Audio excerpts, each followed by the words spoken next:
The intercom crackled at 6:27 a.m. Elena Martinez didn't look up from the medication cart. Around her, Oak Creek Memorial hummed with its familiar morning rhythm, ventilators wheezed in distant rooms, monitors beeped their steady electronic prayers, shoes squeaked against linoleum in the pediatric wing. She'd learned not to listen to announcements. They were never for her. They were for the people who mattered, the ones with names in the system, the ones whose credentials didn't live in a sealed file somewhere beneath the Pentagon. She moved through the hallway with the kind of precision that came from muscle memory so deep it lived in bone and scar tissue. 12 years of it. 3 tours of Kandahar. 2 Purple Hearts she would never wear. The dog tag beneath her scrubs caught on the chain, broken chain, had been broken for 6 years, and she steadied it without thinking, the way other people might touch a wedding ring. 7-year-old Christopher Brennan was in room 412, the corner unit with the better light. Elena had noticed him during night shift, noticed the way his father sat at the bedside with the posture of someone used to command, used to having answers. She'd noticed the boy's charts spread across the nursing station like a puzzle nobody could solve. 20 doctors had looked at those charts. 20. She'd counted the signatures: neurology, pediatrics, genetics, rheumatology, immunology. Each one had written their conclusions in their careful handwriting, each one had closed the chart and moved on to something treatable, something that didn't make you feel like you were failing. The boy was deaf since birth. That part had never changed. But 3 weeks ago something had shifted in his neurological function, a degradation that started subtle, balance issues, tremors in his small hands, episodes where he seemed to lose consciousness for seconds at a time. The latest MRI showed nothing. Or everything. Depending on who you asked. Elena paused at the chart station on the 3rd floor, her hands reaching for the morning labs before she consciously decided to move. Hands like that, people sometimes commented when they didn't know she could hear them. Shaking hands. Nervous hands. The kind of hands that made you wonder if she should be working with patients at all. She'd learned not to correct them. Correction required explanation. Explanation required history. History required names, dates, operations that no longer officially existed. The tremor in her fingers wasn't fear. It was nerve damage from the blast that took Marcus. Shrapnel the surgeons couldn't remove without damaging function. She'd made peace with it years ago, had learned to work through it. Pain is data. That's what they taught you in combat medicine. Pain tells you what's still working. She was still working. Christopher's labs came back at 6:52 a.m. Elena pulled them on the system, her eyes moving across the numbers with a kind of speed that came from reading vital signs in triage situations where you had seconds to decide who lived and who didn't. Elevated inflammatory markers.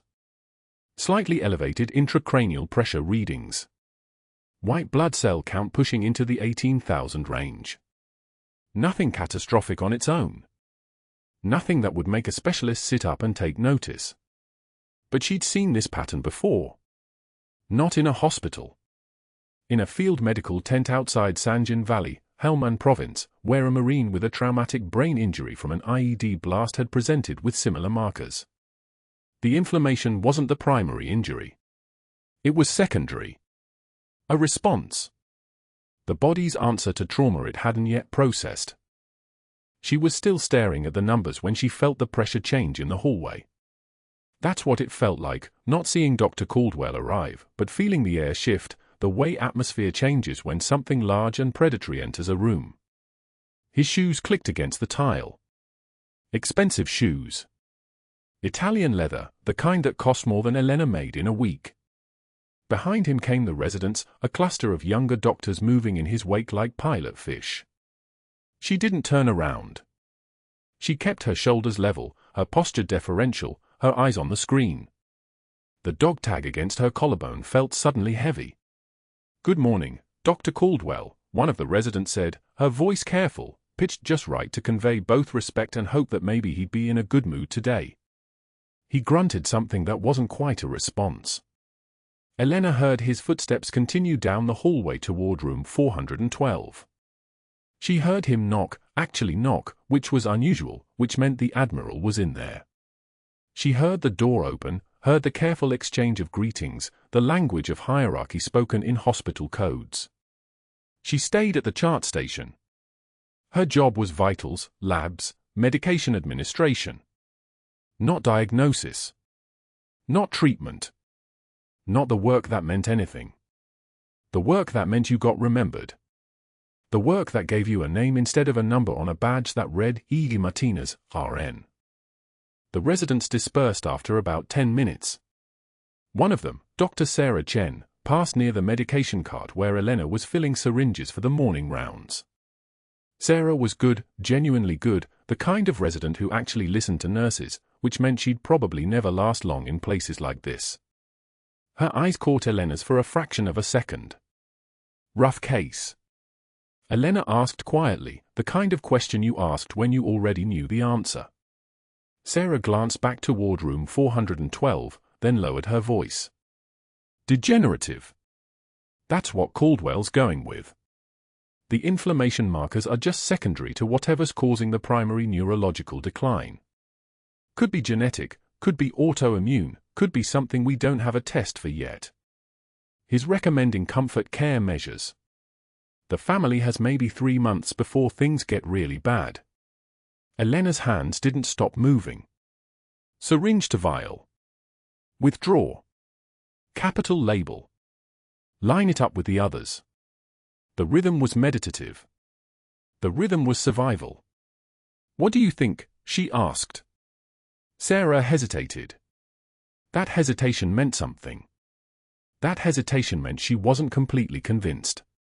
I think I'm a second-year resident and Dr. Caldwell's the chief of medicine, so what I think probably doesn't matter much.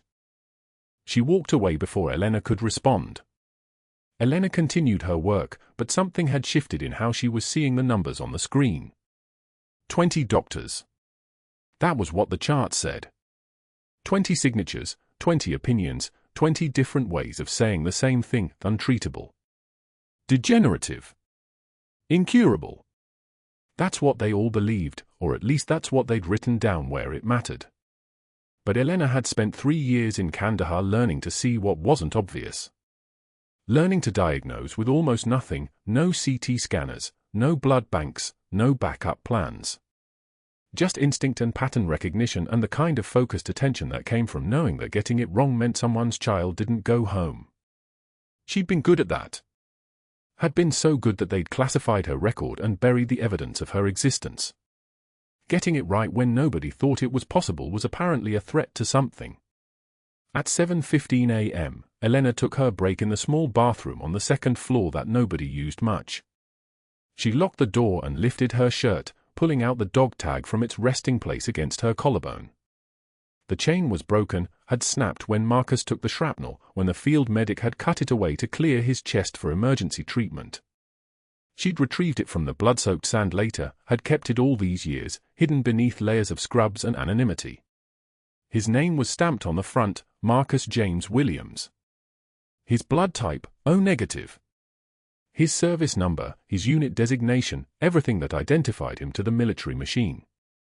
Everything that had been erased from her own record when she'd refused to testify against him in a classified hearing that never officially happened. She traced his name with her thumb and tucked the tag back beneath her scrubs. The broken chain caught slightly, it always did, and the small pain of it was something like relief. Pain is data. Marcus had taught her that, or maybe she'd taught it to him, or maybe it was something they'd both learned in the same dusty tent in Helmand Province when they were young enough to believe in things like justice and orders that made sense. The system was wrong about Christopher Brennan. She knew it the way she knew her own scars, not with proof, not yet, but with the kind of certainty that came from having seen the pattern before. 20 doctors had looked at inflammation and assumed it meant something incurable. One nurse, hidden beneath invisibility and trembling hands and a broken chain, had looked at the same numbers and seen something different. She'd seen the pattern of secondary inflammation responding to primary trauma. She'd seen something treatable hiding inside something that looked impossible. She straightened her scrubs, checked her reflection in the bathroom mirror. Same face. Same tremor in her hands. Same woman who'd been erased from official record and rebuilt herself into someone forgettable. Someone who pushed medication carts and checked vitals and never questioned the doctors. Someone whose job was to follow orders and ask permission and accept that better minds than hers had already decided what was possible. The fluorescent light hummed above her head like a fluoroscope, like the machines in the tent in Kandahar when they were trying to save lives that everyone had already given up on. She touched the dog tag one more time through the fabric of her scrubs and turned to leave the bathroom. Behind her, through the small window in the door, the hospital hallway stretched on with its endless rhythm of beeping and fluorescent light and the weight of institutional certainty. 20 doctors had made their decision. The paperwork was already signed. The treatment plan was already written. Everything was already decided. But that wasn't the worst part. The worst part was knowing that if she spoke up, if she questioned the decision, if she did anything except accept the hierarchy that had been carefully constructed to keep people like her in their place, everything would come down on her head at once. The military would come looking. The records that had been sealed would suddenly matter again. The dog tag hidden beneath her scrubs would be evidence of a past that was supposed to stay buried. She had nothing left to lose except the last 6 years of being left alone. She had nothing left to protect except the fragile piece of anonymity. She had a choice. She always did. That was the cruelest part of all. She always did. That was the cruelest part of all.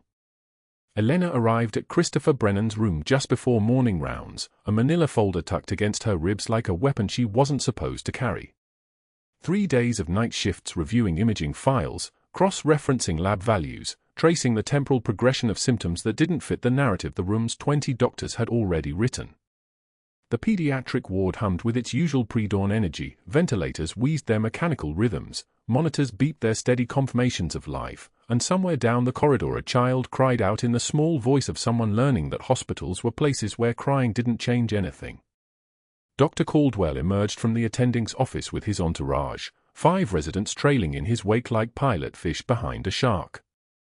He moved through the hallway with the particular confidence of a man who had never been told no by anyone who mattered. 53 years old, silver at the temples, a reputation spanning 3 decades of pediatric medicine, and a brother-in-law on the hospital's board of directors. That last detail mattered more than the first 52 years combined. Elena had learned that in her first week at Oak Creek Memorial, institutional power wasn't something you earned, it was something you inherited or married into or accumulated through 1,000 small alliances that nobody discussed in faculty meetings. She stepped into his path, careful to position herself at an angle that wouldn't force him to alter his trajectory. Accommodation, not assertion. The folder felt heavier than 3 days' worth of paper should weigh.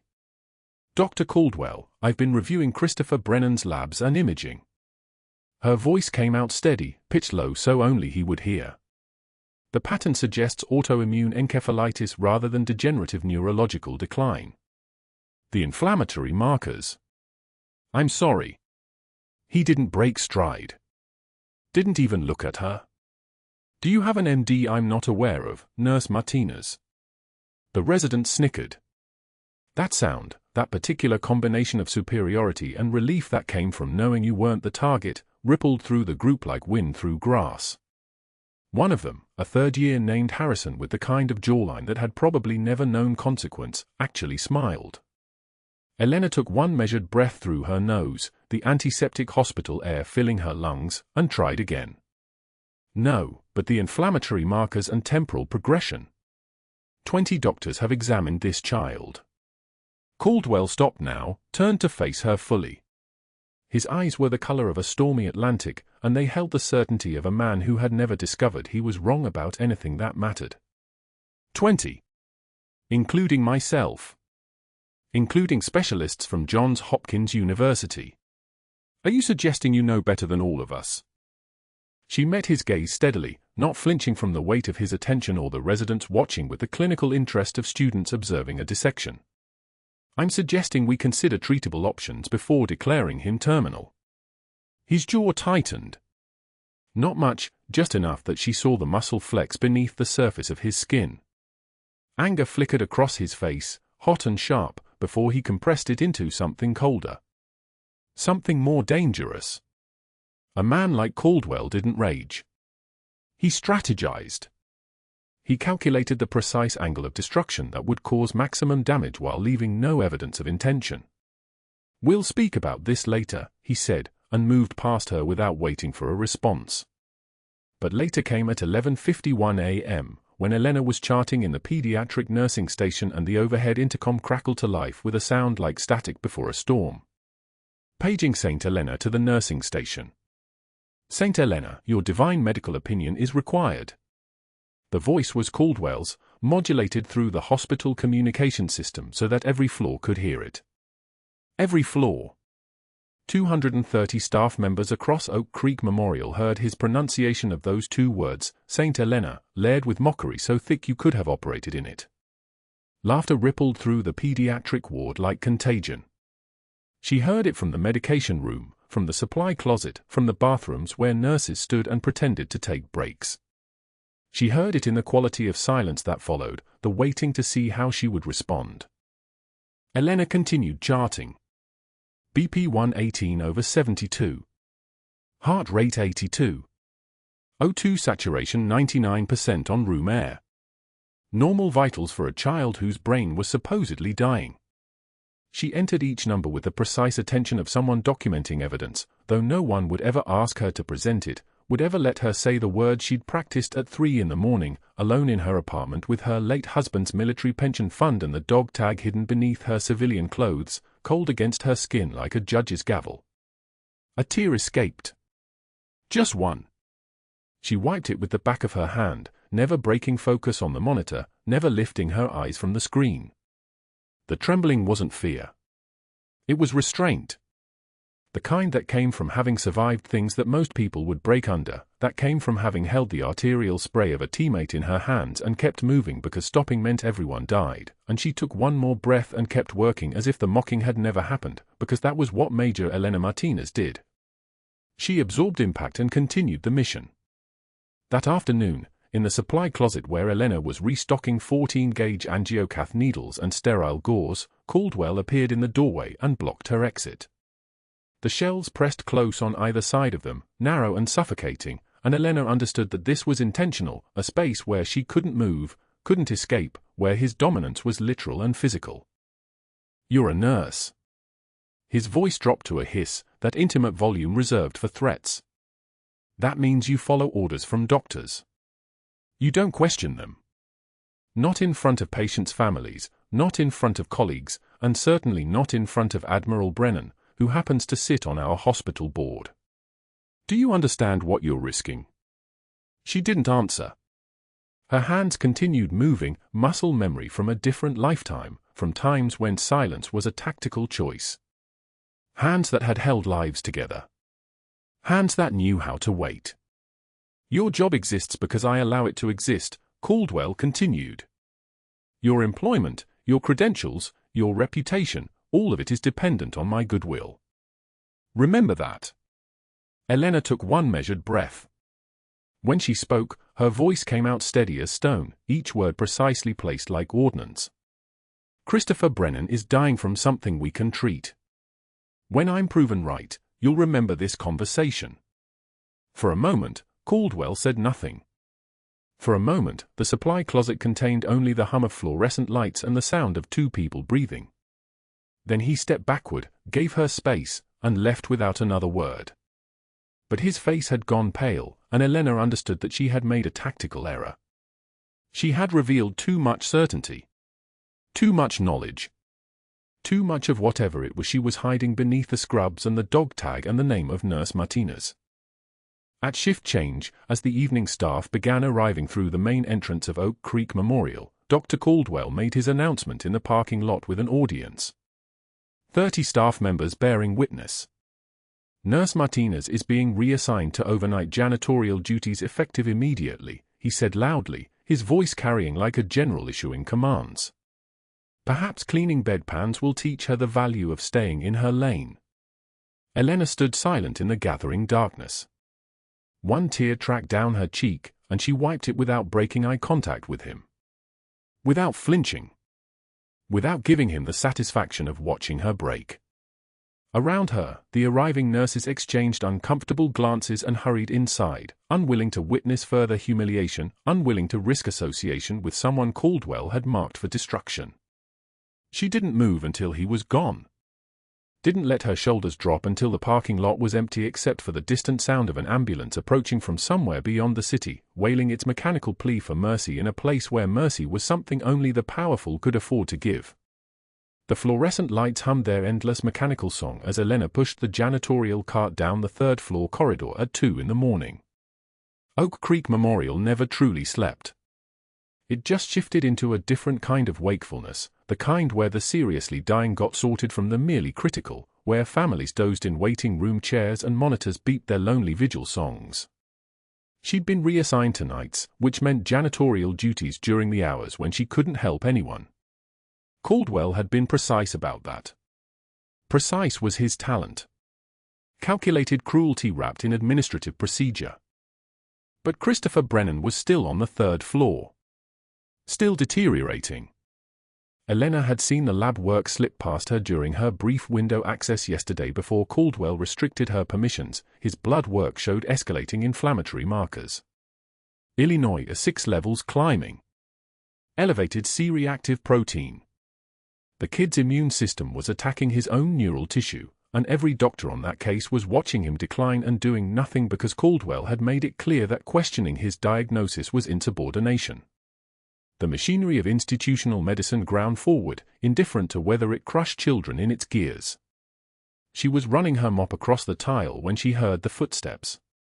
Measured. Deliberate. The kind of gait that belonged to someone used to authority. She didn't look up. Didn't need to. She'd recognized the shuffle of Admiral Brennan's exhaustion at the coffee machine 3 hours earlier, the way his shoulders sagged like a man carrying ordnance that never got lighter, no matter how many times you set it down. He paused outside Christopher's room, just visible from where Elena worked. His uniform had lost its crispness. His jaw worked like he was chewing on words he couldn't swallow. She'd seen that expression before. Fathers in field hospitals, staring at their sons' names on manifests. Admirals didn't look any different than privates when they were dying by a slower mechanism, through the suffocation of helplessness. She remembered that from Kandahar. She remembered a lot of things from Kandahar. Elena moved her cart closer to the room. Not close enough to seem deliberate. Close enough that she could hear the ventilator's rhythmic hiss through the cracked door. Christopher's oxygen saturation hadn't improved in 36 hours. The kid was going to die. Not tonight. But soon. Caldwell had made sure of that by poisoning the well, making sure every attending physician understood that contradicting the chief of medicine was a career-ending move.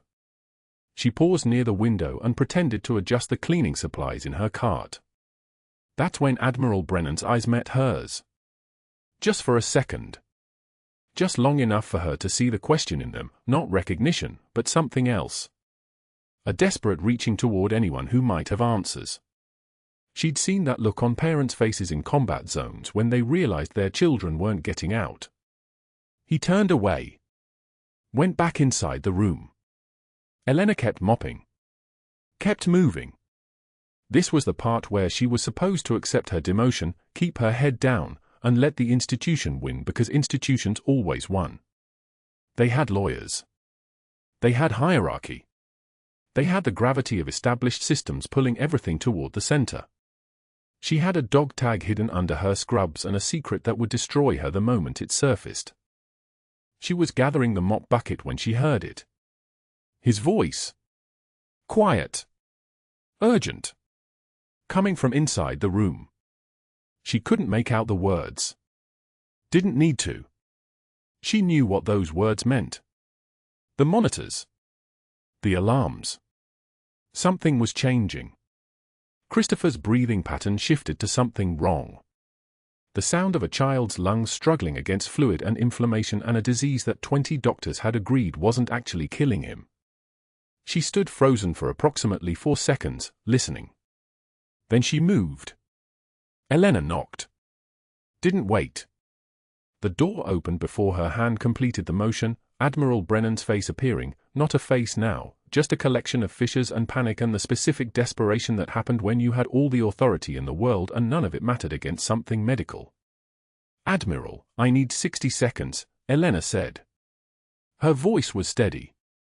Her hands were steady. Everything in her had been trained for this moment, though they'd trained her for it in a different war, in a different uniform, in a different life that had been erased 6 years ago on a classified morning in Kandahar. Brennan's exhaustion crystallized into something sharper. Anger, maybe, at a nurse daring to approach his private catastrophe. My son is dying. Unless you can help him, I have nothing to say to anyone right now. The words came out like shrapnel. She understood. She'd heard variations of that sentence in field tents and medevac helicopters and operating rooms where the morphine was running out and the transfusions weren't keeping up with the exsanguination. I believe his condition is autoimmune encephalitis, Elena said. The words came like a field report. Precise. Medical grade. She could see his eyes narrow, not recognition, but something like it. A man trained to identify tactical precision, suddenly hearing it from a nurse with a mop bucket. Treatable with high-dose corticosteroids and IVIG. The presentation matches combat brain injuries IV. She caught herself. Corrected course. Read about extensively. In the literature. The lie landed thin. She could feel it. Brennan's expression hardened like steel cooling. His jaw worked. His eyes searched her face for something, credentials, legitimacy, evidence that this wasn't just desperation talking. 20 doctors including the chief of medicine have examined my son. Dr. Caldwell himself assured me his condition was degenerative. Non-responsive to conventional therapy. The words came out mechanical. Like he was reciting the official position, already knowing it was wrong. Dr. Caldwell is protecting his reputation, Elena said. She kept her voice level. Kept her hands flat against the mop bucket. Not your son. The words hung between them like cordite. Like the moment after a weapon fires and before impact. Admiral Brennan stared at her. 3 seconds. 4. Long enough for her to see his face process 2 competing truths, the institutional authority of a chief physician and the tactical instinct of a military commander who'd learned to recognize competence when it presented itself, even in places he didn't expect to find it. Long enough for her to feel the dog tag pressing against her sternum, a weight that suddenly felt like gravity itself. Then the corridor door opened. Footsteps. The specific cadence of someone moving with purpose and anger. Dr. Caldwell appeared at the far end of the hallway, his white coat moving like a flag being waved at a ceremony no one had invited him to. His face arranged itself into the expression of a man who'd just been alerted by security cameras to a protocol violation. She knew he'd been monitoring.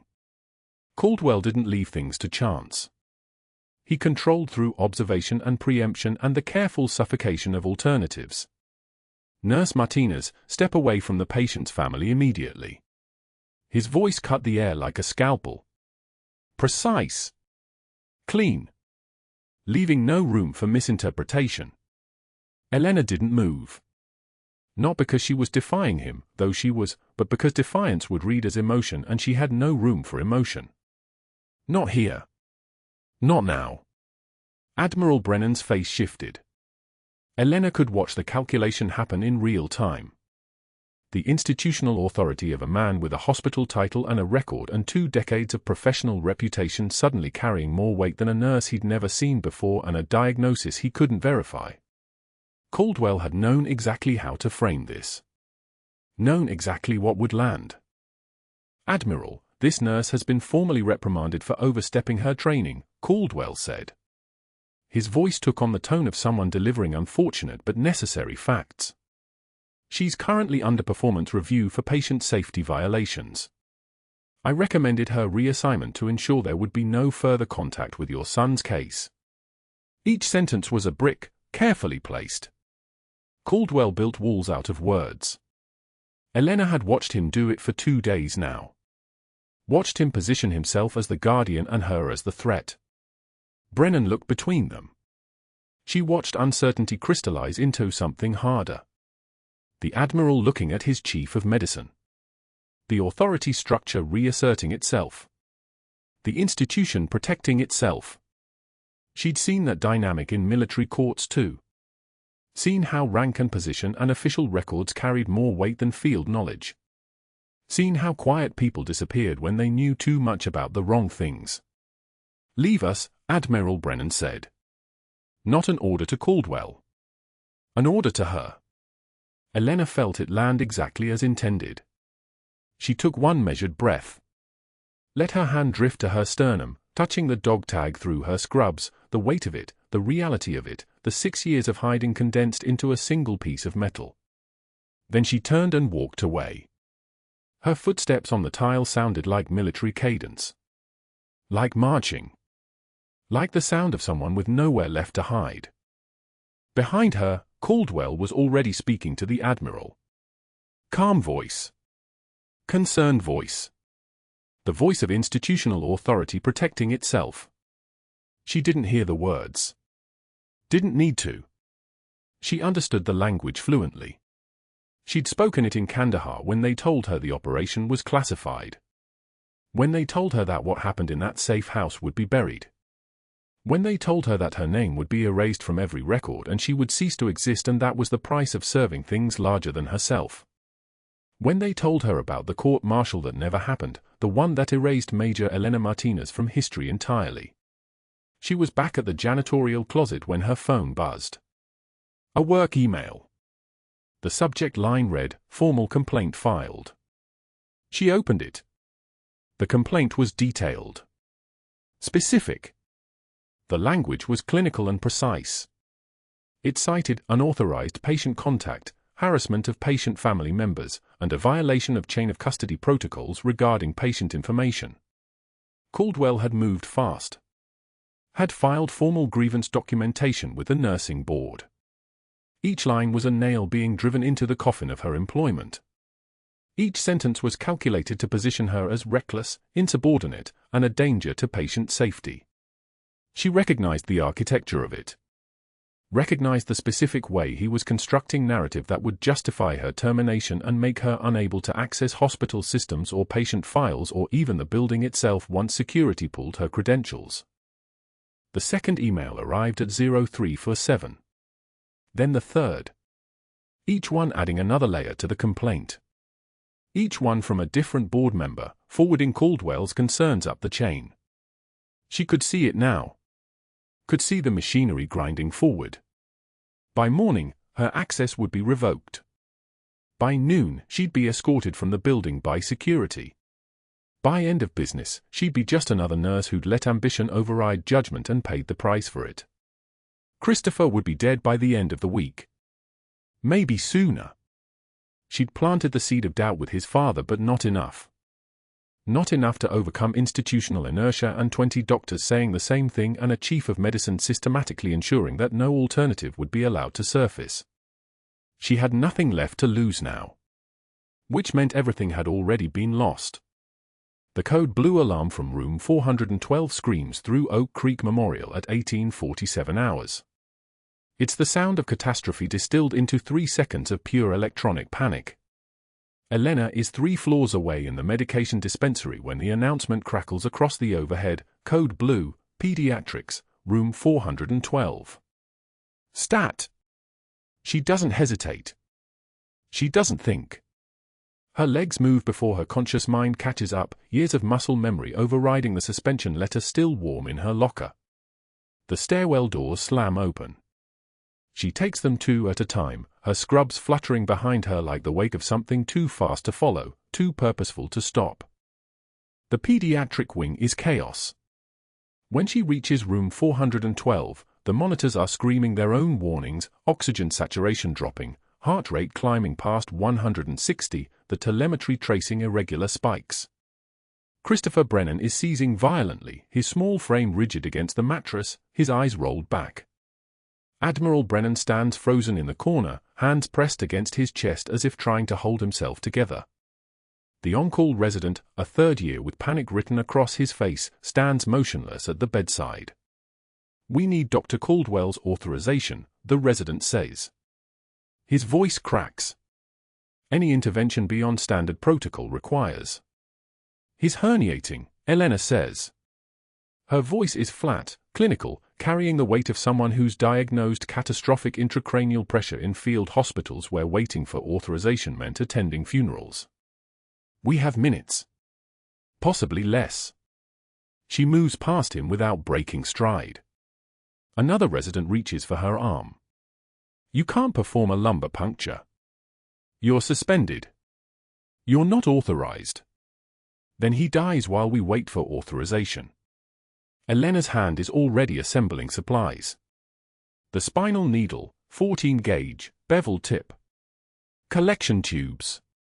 A bottle of methylprednisolone that tastes like every desperate decision she's made in the last 6 years.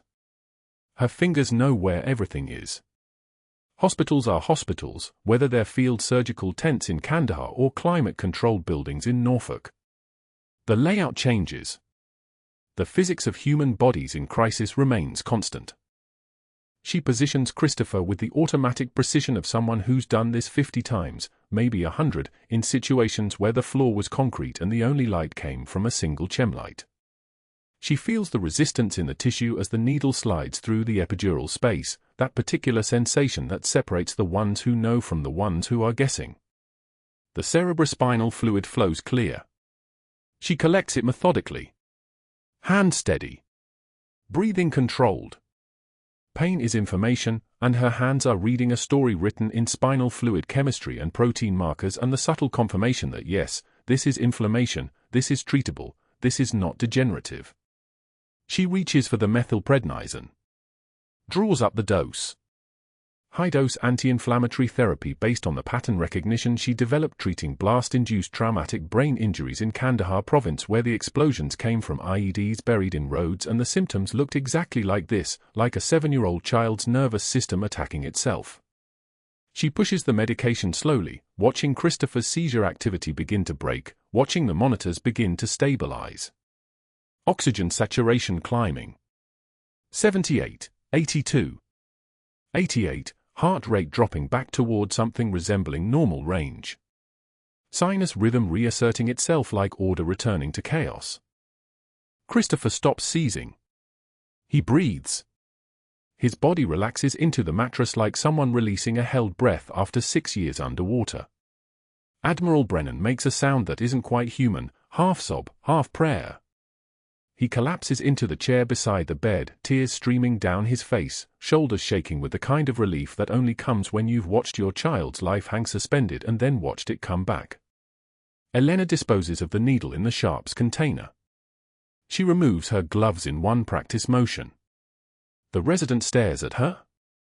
The other staff members stare at her. The only sound is the steady beep of monitors returning to baseline. 90 minutes later, Dr. Caldwell arrives with hospital security and 2 board members. The hallway outside Christopher's room fills with authority figures and the institutional machinery of accountability. Elena is still there, standing at the nurse's station, charting her observations with meticulous detail, times, medications, dosages, responses, vital sign progression. Everything documented. Everything defensible. Nurse Martinez performed an unauthorized invasive procedure without physician oversight, Dr. Caldwell says. His voice carries the precision of someone reading a predetermined script, lines he's rehearsed in the mirror of his office bathroom. This constitutes gross violation of hospital protocol and patient safety regulations. This is grounds for immediate termination and potential criminal charges. He presents the documentation like evidence at trial. Her restricted access logs. Performance complaints from residents she never worked with. Witness statements from people who'd never seen her work. The architecture of institutional betrayal, built brick by brick over 3 days of systematic isolation. Your credentials are suspended pending investigation, one of the board members says. There's sympathy in her voice, but sympathy doesn't change the outcome. Sympathy is just the sound bureaucracy makes when it's uncomfortable. Security will escort you from the building. You are banned from hospital property effective immediately. Elena nods. She removes her badge, the laminated plastic rectangle that's been her only legitimate identity for 6 years, and places it on the nurse's station counter. It sits there like an artifact, like evidence that she briefly existed in a world that's now erasing her again. She takes one measured breath. Her voice is quiet when she speaks, and there's something in it that makes everyone in the hallway listen despite themselves. It's the voice of someone who has nothing left to lose, and the strange power that comes with absolute loss. 20 doctors were wrong, she says. She looks directly at Dr. Caldwell. Every single one of them. And that child is alive because I refuse to let him die for your ego. Security escorts her through the lobby. Staff watches in stunned silence. Nobody applauds. Nobody interferes. Nobody does anything except watch her walk out, her shoulders back, her head level, her composure intact even as the ground beneath her is collapsing. That night she stands at Marcus's grave in pouring rain. The rain hammers down like applause for something she's lost. She clutches the single dog tag on its broken chain, the one she's worn under her scrubs for 6 years, the one that's kept her tethered to a person she no longer officially was. The metal is cold in her palm. Her breath comes in clouds of white against the darkness. I broke cover for nothing, Marcus, she whispers. Her voice cracks on his name in a way it hasn't cracked in years. Admiral Brennan still doesn't know I'm the soldier he court-martialed. I saved his son and lost everything anyway. I failed you. I failed that boy. I failed everyone. The rain continues. Nobody's there to see her break. Nobody's there to witness the moment when Elena Martinez, Major, stops hiding and starts grieving. The dog tag catches the streetlight. For just an instant, it glows. But 72 hours later, everything changes. Dr. Caldwell stood at the base of the concrete steps outside Oak Creek Memorial's main entrance, the afternoon sun casting him in sharp relief as camera crews assembled. His pressed suit looked like armor, his jaw set firm, his voice carrying the weight of institutional authority he'd spent 20 years constructing. Around him, reporters gathered, their lights flicking to life like predatory eyes.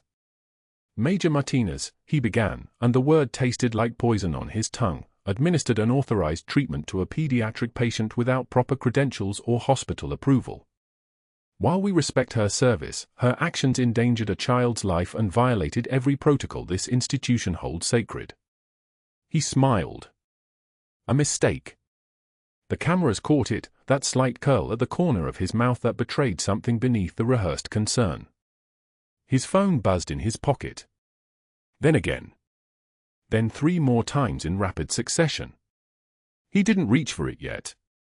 The first reporter shouted a question. Then another. The volume rose like a tide. Dr. Caldwell, are you aware that Ms. Martinez identified a treatable condition 20 board-certified physicians missed? Did you order her termination before reviewing her diagnostic findings? The preliminary investigation suggests her spinal tap was medically sound. The last question hung in the air, and something shifted across his face. Not fear. Not quite. But the first crack in the facade, thin as a hairline fracture in glass.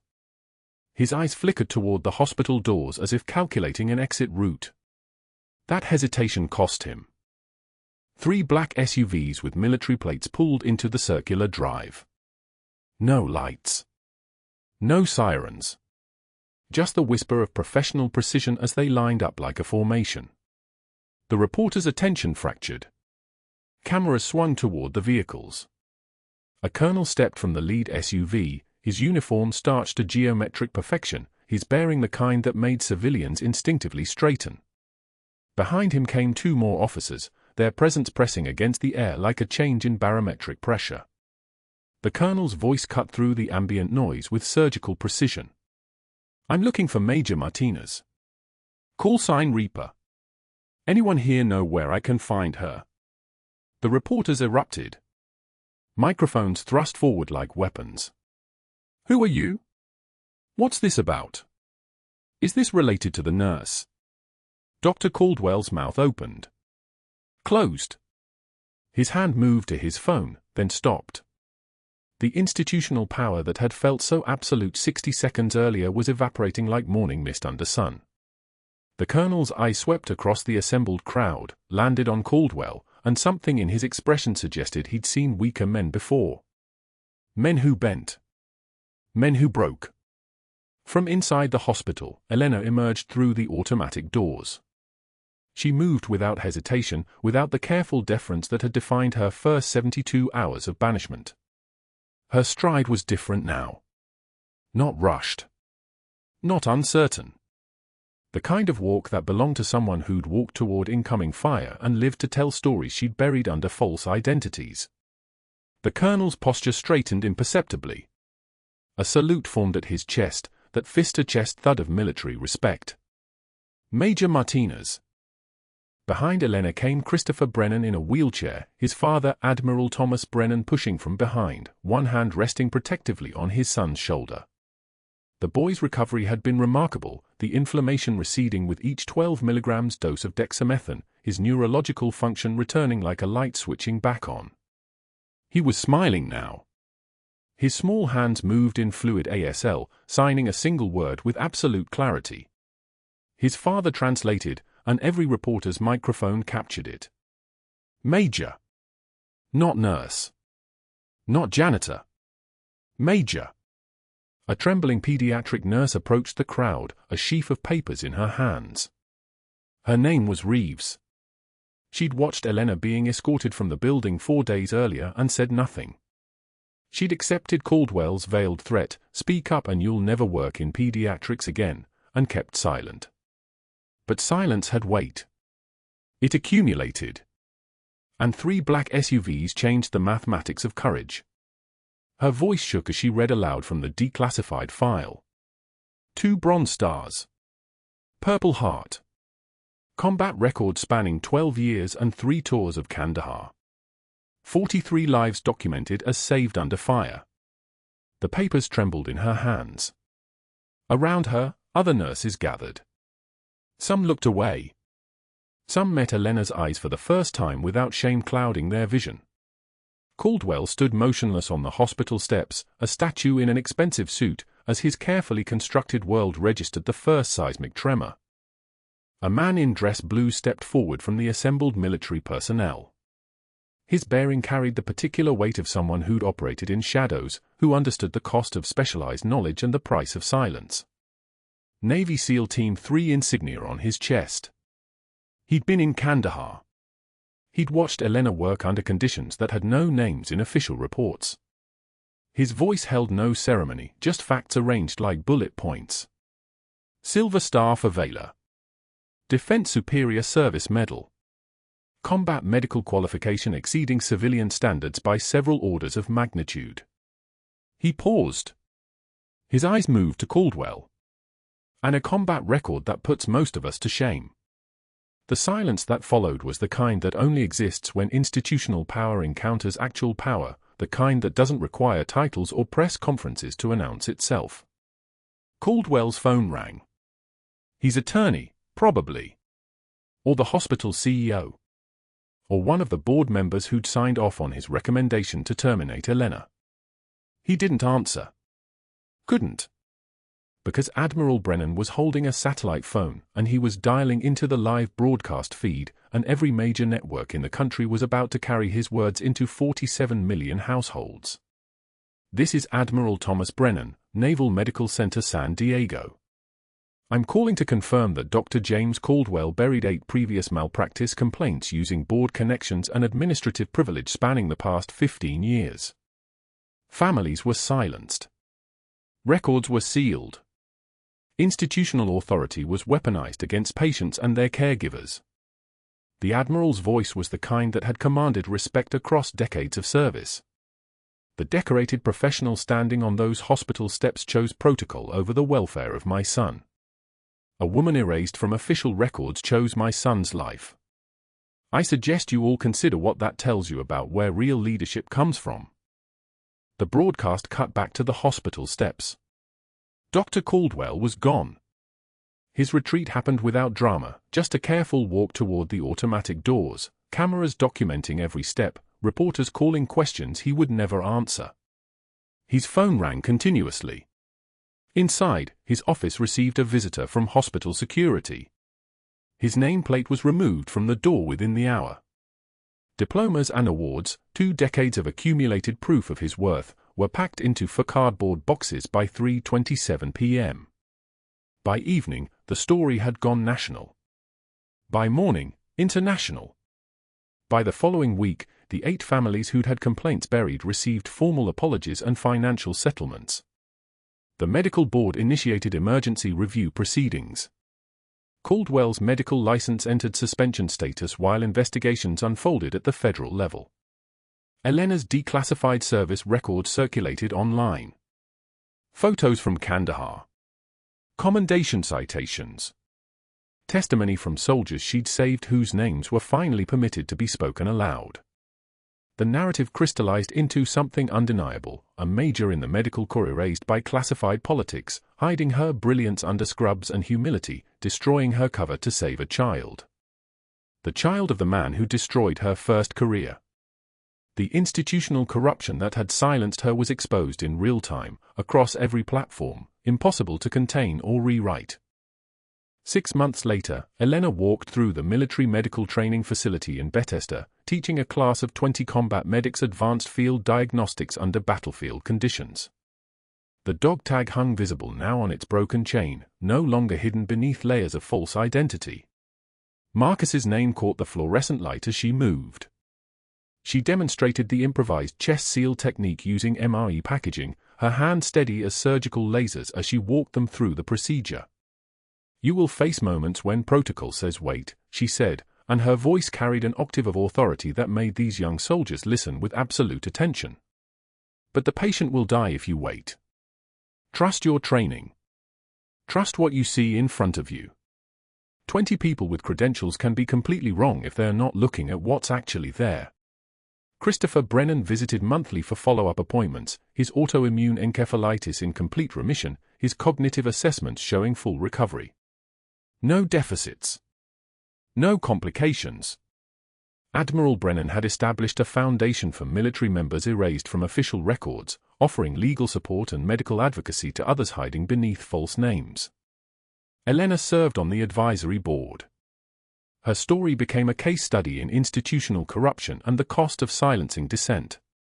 Medical schools began teaching her case. Ethics board cited her decisions. Young nurses watched the viral footage and made the choice to speak up despite hierarchy. Meanwhile, across Norfolk in a strip mall between a nail salon and a tax preparation office, Dr. Caldwell sat at a folding table with brochures for supplemental health insurance policies. His permanent loss of medical licensure had been finalized 3 months earlier after the board investigation uncovered the full pattern. His expensive suit had been replaced by an off-rack polo shirt with a company logo embroidered on the chest. Former colleagues passed without acknowledgement. Job offers that had once been his birthright never materialized. His phone no longer rang with calls from board members and golf buddies. The fall from chief of medicine to insurance salesman was complete and irreversible, each day a small death he'd been uniquely unprepared to experience.